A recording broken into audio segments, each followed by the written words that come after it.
Sometimes in life, a single moment can ignite a series of events that can either make you or break you. My name is Katie, and I once believed that a masquerade ball was just an innocent night of fun. But that night led me down a rabbit hole of revenge, mysterious encounters, and choices that forever changed the course of my life. You might think you understand the world around you, but what would you do when confronted by a game far bigger and more dangerous than you ever imagined? This is a tale of deception, of a friendship tested, and of choices that still haunt my dreams. Dive into my world, where masks don't just conceal faces, but secrets that could either set you free or trap you forever. Join me on this journey, but be warned, once you're in, there's no turning back.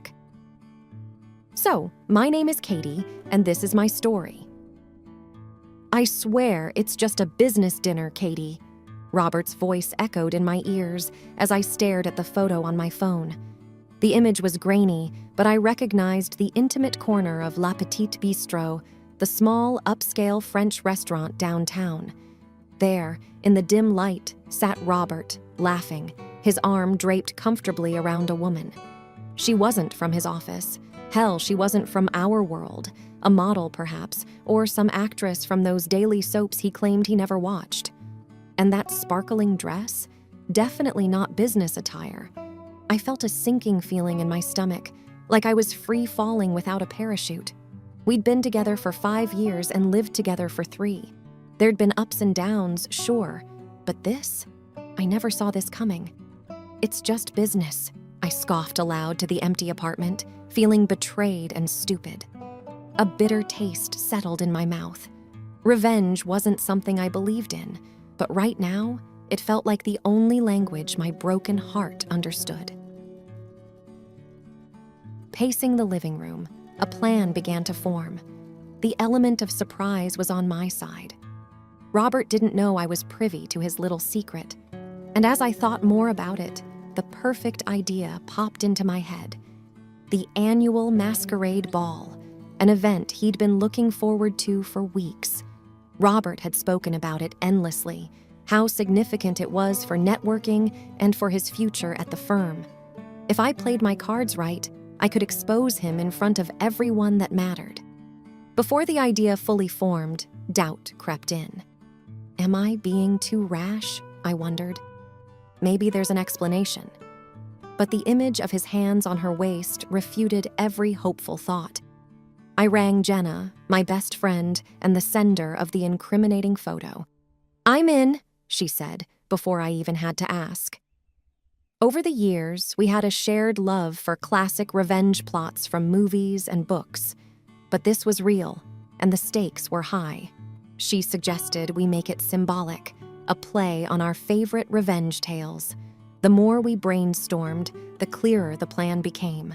I would crash the ball, not as Katie, his loving girlfriend, but as a mysterious stranger, taking him through a night he'd never forget. The days leading up to the ball were a whirlwind. I feigned ignorance with Robert while secretly preparing. Dress fittings, mask selections, and rehearsing my alter ego's persona became my nightly routine. My heart raced every time I thought of the upcoming confrontation, both with excitement and trepidation. Is this too extreme? I often wondered, but the scene at the bistro replayed, grounding me in my mission. The night of the ball arrived faster than I anticipated. The grand hall was bathed in shades of gold and crimson. Ornate masks concealed identities, creating an atmosphere of mystery and intrigue. Robert was there, looking dashing in his suit. From a distance, I observed him, wondering how he'd react once the game began. "Remember, make him want to chase you," Jenna whispered into my ear. She was there to support me, dressed just as extravagantly, but she'd remain in the shadows, my silent guardian. My heart pounding loudly, I stepped onto the dance floor. The lights dimmed, and the haunting strains of a violin began. I moved gracefully, letting the music guide me, making sure Robert's gaze found me. And find me, it did. As our eyes locked, I could see the confusion and curiosity in his. I beckoned him with a sly smile and danced away. The chase had begun. As the night wore on, Robert tried again and again to approach me. Each time I'd slip away, leaving him more intrigued. He seemed hooked, desperately trying to figure out the identity of the mysterious woman who'd captured his attention. Every move was calculated, every glance intended to draw him deeper into my web. Towards the midnight hour, I finally allowed him to corner me in a secluded balcony, the city lights playing a muted backdrop to our impending confrontation. As he stepped closer, trying to peek beneath my mask, I spoke in a voice I hoped he wouldn't recognize. "Do you enjoy playing games, Robert?" He hesitated, then whispered, "Who are you?" With a deep breath, ready to reveal everything and bring my plan to its climax, I slowly removed my mask. His eyes widened in shock, trying to process the familiar face beneath the mask. But before he could fully grasp it, I quickly replaced my mask, maintaining my mysterious aura. "You didn't answer my question," I whispered, playing with the ends of the mask's ribbon. There was a flash of recognition, but confusion quickly took over. "Katie?" he stammered, but I wouldn't let him break my character. "Ah, names, so binding, so revealing," I replied in a playful tone, circling him. "Tonight, I'm not Katie. Tonight, I'm just a curious soul, wondering why men play games. Can you tell me, Robert?" He gulped, the weight of the situation slowly dawning on him. "This is about the dinner, isn't it?" He was visibly nervous now, his polished demeanor from earlier crumbling. "I saw an interesting photo recently," I mused aloud, looking out at the cityscape. "A man claimed he was at a business dinner, but it didn't seem like business to me. What do you think?" Robert's face paled. He opened his mouth, seemingly searching for the right words. "Katie, I can explain. It's not—" "Shh," I interrupted, holding a finger to his lips. "It's not about explanations tonight. It's about games, remember?" My phone buzzed then, Jenna's timing impeccable. The screen lit up with another picture, a close-up of Robert and the same woman taken just hours ago at the bar adjoining the grand hall. "Looks like your business associate is here tonight, too," I observed casually. He looked genuinely surprised this time. "I swear, Katie, I didn't know she'd be here. It's just a coincidence." "Or another game?" I challenged, enjoying the upper hand. "How about this, Robert? A scavenger hunt. For every riddle you solve, you get a piece of the truth, and maybe, by the end, you'll understand the rules of the game you started." He nodded hesitantly. "Okay, what's the first riddle?" I handed him a small card. "Find the golden chalice at the bar, and your next clue will be revealed." For the next hour, I watched from the shadows as Robert frantically searched for clues, each one designed to lead him deeper into a maze of self-realization. Jenna and I had carefully planted hints around the venue, references to our shared past, and the trust he'd so easily broken. With every discovery, I could see him becoming more distraught, his confident demeanor from earlier completely shattered. Each clue was a reflection, a moment where he had to confront the duplicity of his actions. In the grand ballroom, beneath a massive crystal chandelier, he found the final clue, a small box with a ring inside, a replica of the promise ring he'd given me years ago. Attached was a note: "Promises are meant to be kept, not broken." I stepped out of the shadows, my mask still in place. "Game over, Robert. Did you find what you were looking for?" He looked defeated, the weight of his actions bearing down on him. "Katie, I'm so sorry. I never meant to hurt you. I got lost, distracted. But it's not what you think." "Then enlighten me," I challenged, eyes piercing into his. Just as Robert began to speak, a familiar voice interrupted. "Katie?" We both turned to see the woman from the photo, the business associate, approaching with a puzzled look. She was holding a similar scavenger hunt card in her hand. "What's going on?" she asked, her eyes darting between me and Robert. Suddenly, everything became clear. Robert wasn't the only player in this game. "Jenna?" Robert's voice cracked with disbelief as the woman removed her mask, revealing herself to be my best friend. I had to stifle a chuckle. In all the scenarios Robert had imagined, this was probably the least expected. "Hello, Robert," Jenna replied, her voice dripping with sarcasm. "Enjoying the party?" Robert's face was a mix of bewilderment, fear, and realization. "Wait, this was all... Why?" Jenna stepped closer, her heels clicking ominously on the marble floor. "You see, Robert, when you play games with one of us, you play with both of us," I chimed in. "It's like a package deal, didn't you know? Best friends share everything, even Revange plots." His face contorted, struggling to grasp the full extent of our scheming. But why would you help her? We had something special." Robert tried to appeal to Jenna. She smirked. "Oh, we had our fun, but loyalty always wins. Plus, you weren't that special." Robert looked crushed, caught between two women he'd underestimated. "So this was all a setup? The photos, the clues, everything?" Jenna and I exchanged a knowing look. "Well, not everything," I mused. "Your deceit, your betrayal, that was all you. We just brought it to light in the most entertaining way possible." The atmosphere in the ballroom was electric. Whispers had started among the other masked guests, sensing the drama unfolding. Some took out their phones, eager to capture the moment. You both played me?" Robert stuttered, his confidence completely shattered. "Looks like the tables have turned," Jenna said smugly, wrapping an arm around me. "In this game of deception, we proved to be the better players." As much as I was enjoying Robert's downfall, a part of me still cared.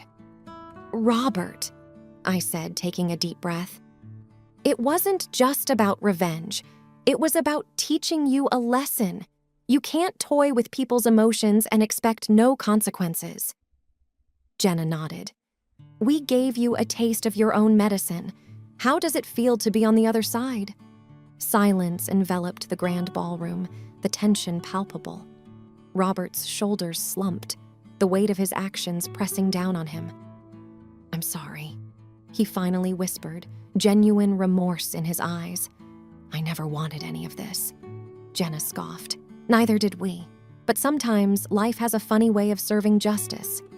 A slow clap started from the back of the room, gradually picking up momentum as more guests joined in, a mix of amusement and respect on their faces. I sighed, a mix of relief and sadness washing over me. Game over, Robert. As Jenna and I turned to leave, I took one last look at him. There he stood, alone and defeated in the center of the ballroom. A part of me pitied him, but another part felt vindicated. "Come on," Jenna whispered. "Let's leave the past behind and enjoy the party." Arm in arm, we walked away, our plan executed flawlessly. But little did I know, the night still had a few surprises in store. As Jenna and I moved through the crowd, the reality of our accomplishment began to sink in. We had successfully orchestrated the perfect revenge. A cocktail of smug satisfaction and lingering tension colored the atmosphere, making each step feel like a victory march.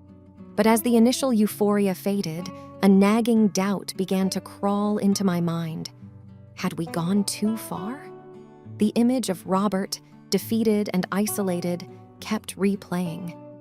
I was jarred from my thoughts when Jenna tugged at my arm, her eyes wide. "Look," she whispered, pointing to the far end of the ballroom. There stood a figure, draped in a dark cloak, his face obscured by an ornate silver mask. It wasn't the costume that caught our attention, but the fact that he stood next to the portrait Robert had commissioned, the one that had started it all. In his hand, he held a red rose, identical to the one Robert had given me at that cursed business dinner. "Who is that?" I murmured, the hairs on the back of my neck standing up. "I don't know," Jenna replied, her voice tinged with concern. "But he's been watching us since we entered." Deciding to confront the mysterious stranger, we made our way towards him. As we approached, he turned, his eyes locked onto mine, giving me an unsettling feeling. "You must be the star of tonight's performance," he said, his voice deep and smooth. "Your little scheme was quite illuminating." "Who are you?" I demanded, my heart rate increasing. The man chuckled. "A mere spectator, fascinated by the game you two played." Jenna stepped forward, her protective instincts kicking in. "What do you want?" He smiled, revealing a set of unnervingly white teeth. "Just to offer my congratulations, and perhaps a warning." "A warning?" I echoed, confusion and fear blending into a chilling cocktail. "Yes," he continued. "While you might have won tonight, be wary of resting on your laurels. There are bigger games afoot, with players far more cunning than dear Robert." My stomach twisted in anxiety. "Are you threatening us?" He laughed, a sound that sent shivers down my spine. "No, merely a piece of advice. Tonight, you reveled in the thrill of deception and revenge, but such games can be addictive, and not everyone you might cross in the future will be as easy to outmaneuver as Robert." The weight of his words settled heavily. While our revenge had felt justified, had we inadvertently set ourselves up for something more dangerous? The mysterious man placed the red rose on a nearby table. "Remember this rose. It's a reminder that every action has consequences, and the world is filled with shadows and secrets." With that cryptic message, he melted into the crowd, leaving Jenna and me stunned. The rest of the night was a blur. We tried to enjoy the party, but the encounter with the masked man had cast a shadow over the celebrations. As we left the ballroom, the early morning chill greeting us, Jenna turned to me. "Do you think he was serious? About there being bigger games?" I thought for a moment, the cold air crystallizing my fears. "I don't know, but one thing's for sure. We need to be careful. Our little revenge plot might have opened a door we can't easily close." Jenna nodded, hugging herself against the cold. "We'll face it together, whatever comes our way." And with that silent vow between best friends, we walked into the night, unaware of the adventures and challenges that awaited us. The days that followed were unsettling. Everywhere I went, I felt as if I were being watched. Every creak in my apartment, every rustling of the trees outside my window, every unexpected phone call sent my heart racing. "I can't live like this," I said to Jenna one evening. We were at her apartment, the TV blaring some random show in the background, its significance lost amidst our concern. Every moment feels like a countdown to something, and I don't even know what. Jenna, ever the pillar of strength, sighed. "We just need some kind of closure. We need to find out who that man was." But how? We had no leads, no name, nothing but a silver mask and a cryptic warning. Our chance, however, came from an unexpected quarter. A few days later, an ornate envelope landed on my doorstep. The front bore just one word: invitation. Cautiously, I opened it. Inside was a card with an address, date, and time. At the bottom, a sketch of a silver mask. My hand shook. The mysterious man was reaching out. I immediately called Jenna. "We need to go," she said resolutely. "If we ever want peace of mind, we need answers." The address led us to an old mansion on the outskirts of town. On the appointed evening, we found ourselves outside its grand doors. Taking a deep breath, we stepped inside. The interior was a mix of opulence and decay. Dusty chandeliers hung from the ceiling, their crystals catching the dim light, and worn-out tapestries decorated the walls. In the middle of the hall, surrounded by a circle of chairs, stood the mysterious man, still wearing his silver mask. "Welcome," he greeted, gesturing for us to sit. Hesitant, we took our seats, our senses on high alert. "As you've probably guessed, I have been watching you," he began. "Your little game with Robert was intriguing, and while it was entertaining, it caught the attention of people like me, those who play a far more dangerous game." I gulped. "Who are you?" He removed his mask, revealing a middle-aged man with sharp features and piercing eyes. "I am Lysander, and I represent a society that thrives on challenges, games of wit, strategy, and sometimes danger." Jenna leaned forward. "Why bring us here?" Lysander smiled. "To offer you a place in our society. Your handling of Robert showcased intelligence and resourcefulness, traits we value." My heart raced. Was this an opportunity or a trap? "And if we refuse?" Lysander shrugged. "You walk away. But remember, life is a game. Whether you play with us or against us is up to you." Jenna and I exchanged glances. This was bigger than any revenge plot. It was a crossroad, one that would shape our future. "We need time to decide," Jenna finally said. Lysander nodded, placing his mask back on. "Of course, but remember, the clock is ticking." Leaving the mansion, the weight of the decision pressed on us. On one hand, this could be an opportunity to delve into a world of intrigue and excitement.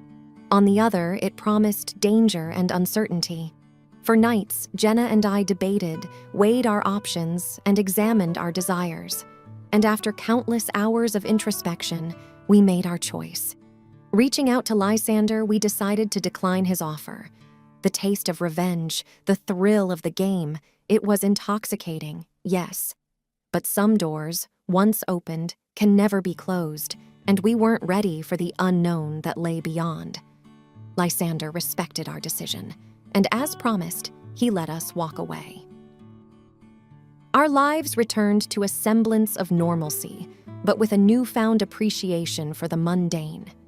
Years passed, and the memory of that fateful night at the masquerade and the mysterious invitation began to fade. But every once in a while, when the night was quiet and the shadows grew long, I would find a single red rose on my doorstep, a silent reminder of the game we once played and the choices we made. And so, as I pen down this account, my message is simple. Revenge might taste sweet, and the thrill of the game might be enticing, but always remember, every choice has consequences, and sometimes the price might be too high.